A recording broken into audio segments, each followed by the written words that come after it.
allez-vous? Bienvenue à l'heure du conte virtuel avec moi, Madame Kayla. Cette semaine, notre thème est celui de le camping, que je dois admettre, c'est une de mes activités préférées. Donc, on n'en fait pas beaucoup cet été, mais au moins j'ai pu faire un feu de feutre. J'ai pas d'annonce, donc je vais commencer avec mon tableau de feutre. Et c'est le Hokey Pokey du feu de camp. Donc, j'ai déjà utilisé le Hokey Pokey dans le passé, mais là, ça va être différent parce que c'est sur un tableau de feutre et c'est à propos du feu de camp. Donc, on va commencer avec la guimauve. Tu mets ta guimauve plus proche, tu mets ta guimauve plus loin. Tu mets ta guimauve plus proche et tu la secoues comme il faut. Tu fais le feu de camp Pokey et tu sautes un peu partout. Voilà, tu l'as fait. Et là, j'ai 2 hot dogs, dépendant de comment vous les faites sur le feu. Tu mets ton hot dog plus proche, tu mets ton hot dog plus loin. Tu mets ton hot dog plus proche et tu le secoues comme il faut.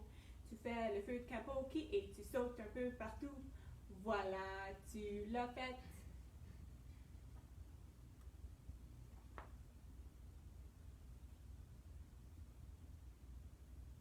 Tu mets ton main soufflée plus proche, tu mets ton main soufflée plus loin. Tu mets ton main soufflée plus proche et tu le secoues comme il faut. Tu fais le feu de camp Pokey et tu sautes un peu partout. Voilà, tu l'as fait. Et finalement, un morceau de pain. Pour faire des bonnes toasts sur le feu. Tu mets ton pain plus proche, tu mets ton pain plus loin. Tu mets ton pain plus proche et tu le secoues comme il faut. Tu fais le feu de camp Pokey et tu sautes un peu partout. Voilà, tu l'as fait. Et c'est tout pour le Hokey Pokey du camp de feu. Mon premier livre ce matin est celui de Frisson l'écureuil en camping. Et c'est écrit par Mélanie Watt et publié par les éditions Scolastiques. Donc, Frisson l'écureuil. Frisson l'écureuil ne fait jamais de camping. Il préfère rester à l'intérieur en tout confort, plutôt que de risquer d'être en pleine nature sauvage. De plus, il faut se donner bien du mal pour monter un camp.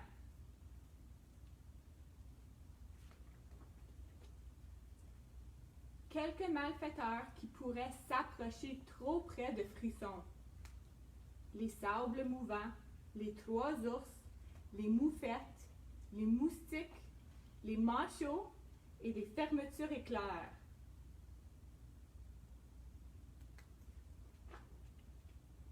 Alors, Frisson a trouvé une façon sécuritaire pour profiter du camping en restant assis confortablement.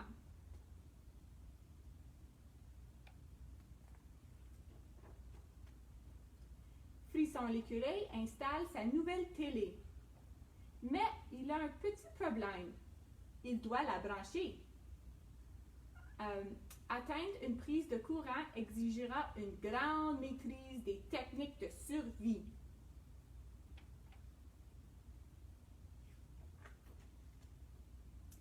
Quelques articles de survie que Frisson doit apporter. Une rallonge électrique extra longue, des popsicles, du jus de tomate, un sac de ciment, un dictionnaire, des pinces, du gruyot et un éventail. Équipement de camping sauvage. Un chapeau moustiquaire pour bloquer les moustiques, un foulard pour explorer, des flotteurs pour rester à flot, un écusson pour signaler ses intentions pacifiques, un sous-noir pour porter chance, un pince-nez pour éviter les mauvaises odeurs, un walkie-talkie pour rester en contact, une veste de camouflage pour se dissimuler en pleine nature et des bottes de caoutchouc pour être rapide et au sec. La devise de Frisson, un campeur bien préparé est un campeur comblé.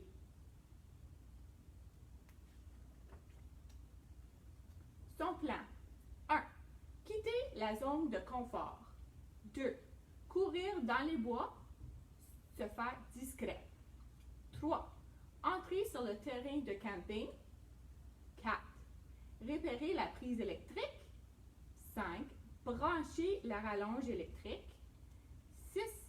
Retourner vers l'arbre en courant. Et 7. S'installer confortablement et regarder les jouets de camping sur la télé. Mais, la mission est le terrain de camping. Il faut placer le walkie-talkie au pied de l'arbre pour rester en communication. Les moustiques attendent avec impatience. Envoyez promener ces bestioles assoiffées d'un coup d'éventail. Il faut avoir du pif pour repérer les moufettes. En cas d'arrosage, réagir. Pour se baigner dans plusieurs gallons de jus de tomate. Les sables mouvants vous enterreront. Pour éviter cette descente en enfer, l'ajout d'un sac de ciment permettra une remontée rapide. Les manchots sont toujours près des glacières. Ils sont froids comme la glace et ne seront pas chaleureux du tout. Leur lancer des popsicles pour occuper leur bec pointu. Et vous n'êtes pas sorti du bois tant que vous n'avez pas esquivé les 3 ours. Leur faiblesse, le gruyot. Leur servir un bol rapidement et surtout ne pas faire de sieste. Le principe de frisson. Rien n'est plus important qu'un bon plan.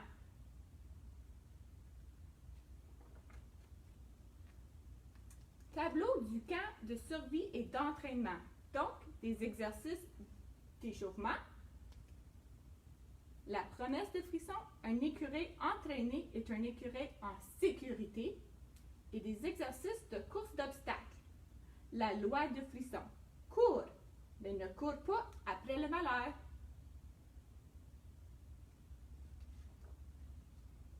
Et les conditions extérieures. Donc, vas-y s'il y a du soleil. S'il y a des nuages, de la pluie, du vent ou de la neige, attends. Et s'il y a un volcan actif, annule. La règle de frisson. Si rien ne fonctionne, cache-toi et fais le mort. L'après-midi suivant, à l'heure prévue, Frisson l'écureuil se dirige vers le terrain de camping.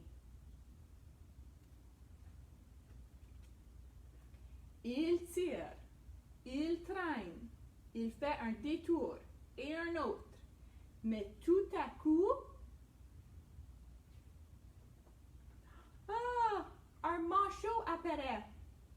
Ceci ne faisait pas partie du plan. Frisson l'écureuil panique.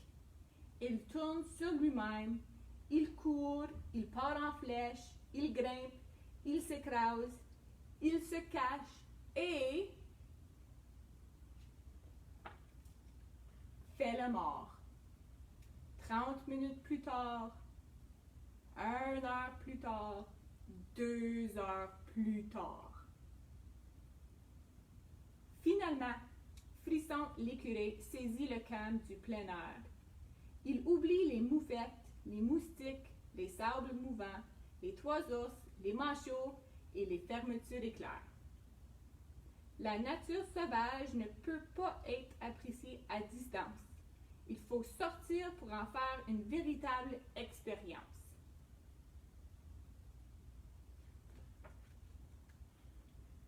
Frisson respire l'air frais, savoure des guimauves grillées, admire les étoiles, ramasse des cocottes et écoute des chansons. Il est réconforté.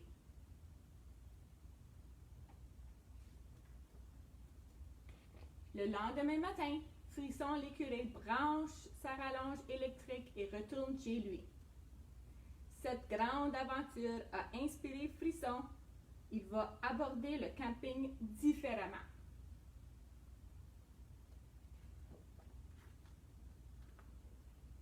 Il utilise maintenant un grille-pain.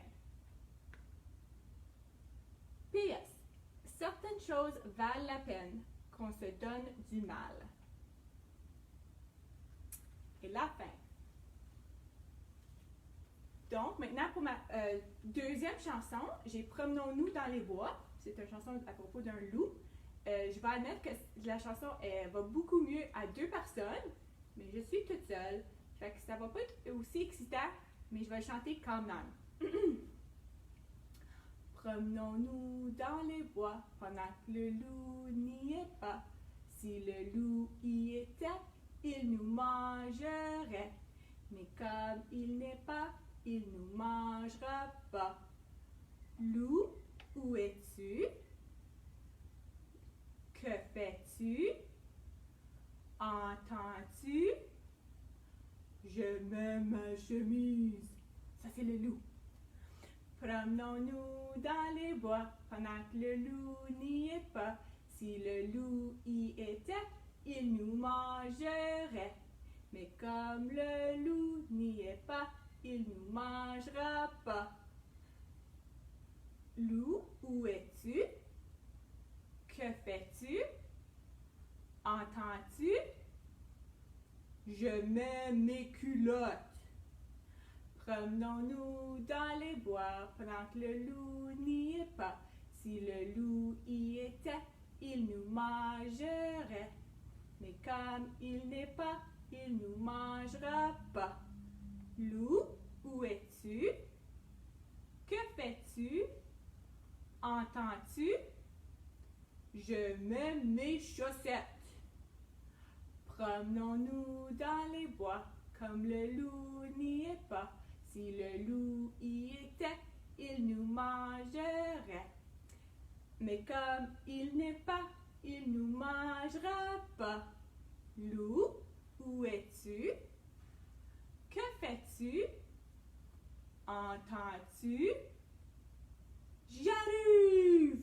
Ah! Puis là, vous êtes supposé de courir parce que le loup est dans les bois. Et c'est tout. Donc, pour notre bricolage cette semaine, nous allons faire une petite mise en scène de camping. Donc, j'ai collé le feu, mais qu'est-ce qu'on avait fait? On l'avait laissé, on ne l'avait pas collé dans le fond. On les avait toutes laissées libres, puis les garçons, ils bougeaient les choses comme qu'ils voulaient. Mais on met des étoiles, ça c'est supposé être des petites bestioles. Puis c'est allé dessiner le feu. Puis on a fait des arbres avec des branches et du papier de construction et des tentes. Donc ils ont collé des bâtons de popsicle et ils ont choisi la couleur de leur tente avec du papier de construction. Donc Tristan dort dans sa couverte. Lucas a pris une belle photo qui dit je pense pas que je vais dormir ce soir. C'est comme si on faisait du vrai camping. Puis là, ils bougeaient autour, puis changeaient leur tente, puis changeaient les arbres. Puis ça, c'était notre bricolage pour cette semaine. Donc maintenant, pour mon dernier livre, j'ai Ovid en camping par Kerry Weston et Tim Warnes. Et celui-là aussi est publié par les éditions Scolastiques. Donc, Ovid en camping. Aujourd'hui, Mademoiselle Cocotte emmène sa classe en camping. Les élèves sont très excités. Quand Mademoiselle Cocotte annonce qu'il est temps de se mettre en route, tous les animaux poussent des petits cris ravis.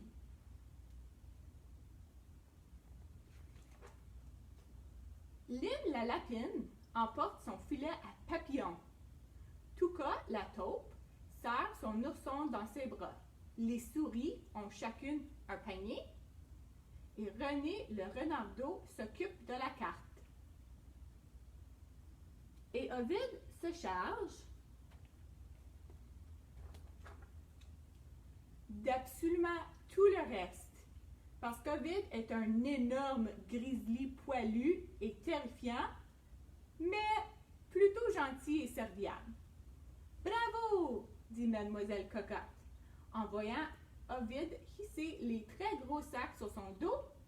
Que ferions-nous sans toi?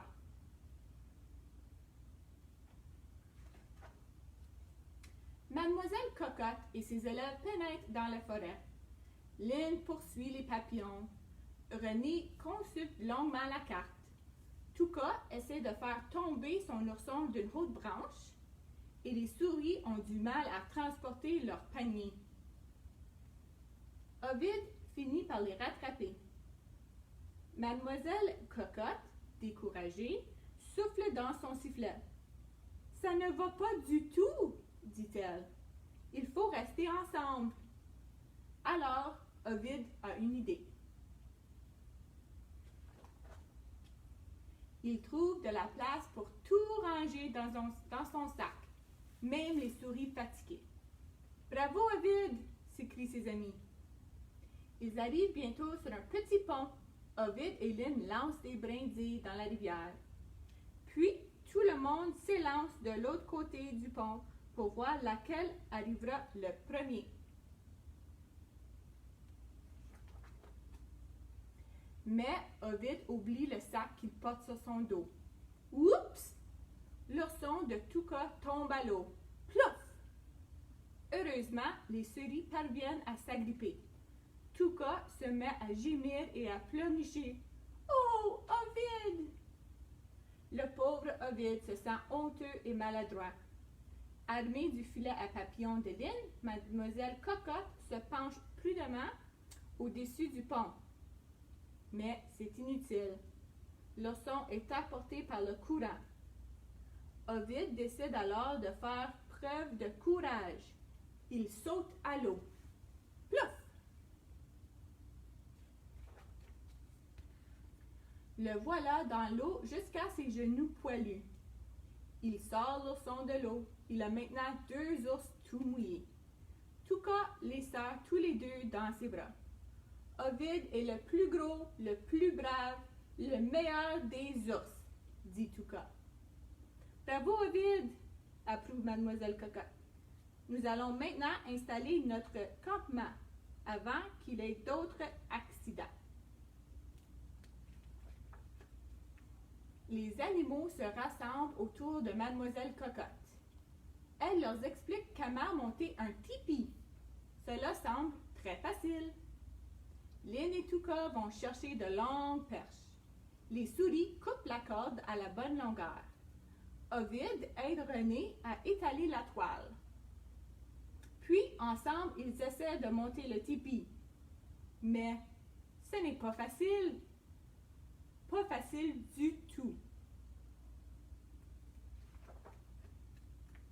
Une fois le tipi monté, on commence à s'amuser. Mademoiselle Cocotte sort une boîte de craie neuve et tous les élèves dessinent sur la toile. C'est magnifique! Ovid pose l'ourson de Touka au sommet pour le faire sécher. Ils vont cueillir des baies pour le souper. Mademoiselle Cocotte leur montre celles qui sont bonnes à manger. Ovid porte les paniers pleins de baies pendant que ses amis se hâtent de rentrer au camp. Mais une mauvaise surprise leur attend. Leur magnifique tipi n'est vraiment plus très beau. Quelqu'un a dessiné une moustache sur le visage de Mademoiselle Cocotte et quelqu'un a arraché toutes les perches. Quelqu'un va s'attirer de gros ennuis. Mademoiselle Cocotte est très, très, très fâchée. Elle fonce vers la toile, affaiblie. Il glisse le bout de son aile, tire et... 2 vilains louveteaux apparaissent en se tortillant. Vos parents savent-ils que vous êtes tout seul dans les bois? Demande Mademoiselle Cocotte d'un ton très sévère. Ça nous est bien égal, crie l'un des louveteaux. Notre papa est un grand méchant loup. Il est bien plus gros que vous. Et il mange des poules pour souper! Exclame Ovid, avec un grand sourire tout barbouillé de baies. Aïe! Un grizzly! Au secours! Il est affamé! Ouf! C'est Ovid! Les vilains louveteaux tournent les talons et s'enfuient. Ovid ne comprend pas ce qu'il se passe. Oh, Ovid, comme tu es courageux! le félicite Mademoiselle Cocotte en souriant. Allons remonter notre tipi maintenant. Le soir venu, Ovide et ses amis se régalent des baies et des guimauves grillées jusqu'au coucher du soleil. Puis, Mademoiselle Cocotte prend sa guitare et ils chantent sous les étoiles. Ovide sent ses paupières s'alourdir. Et courageux, c'est épuisant, même pour un gros ours. Je crois que je vais aller me coucher, annonce-t-il en bâillant. Ovide s'installe confortablement dans le tipi. On entend bientôt ses ronflements. Un peu plus tard, René, Lynn, Touka et son ourson, les souris et Mademoiselle Cocotte se glissent dans le tipi. Il n'y a pas beaucoup de place, mais ça ne les dérange pas. Après tout, ils ont tous une place douillette pour dormir.